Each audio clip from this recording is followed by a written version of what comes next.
আমাদের প্রিয় নেতা জনাব হুমায়ুন কবির, তাকে আমরা 25 সালের 8 অক্টোবর এই বিশ্বনাথের মানুষ হৃদপিণ্ডে স্থান দিয়েছিলাম।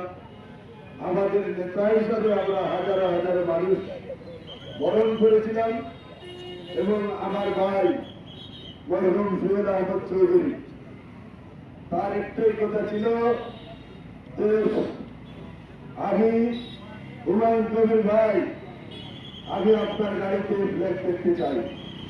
কিন্তু আজকে গাড়িতে ফ্ল্যাগ ঠিকই আছে, আমাদের ভাই আমাদের মধ্যে নেই। তাই স্রষ্টার দরবারে তার মাহফিলের কামনা করছি। এবং আজকে তিনি গণপ্রজাতন্ত্রী বাংলাদেশ সরকারের মাননীয় প্রধানমন্ত্রী, যিনি এই দেশকে বিশ্ব দরবারে একটা শক্তিশালী দেশ হিসাবে গড়ে তোলার লক্ষ্যে দিবারাত্র কাজ করে এই বাংলাদেশের 6 মাসের মধ্যে বাংলাদেশের চিত্র পরিবর্তন করে দিয়েছেন।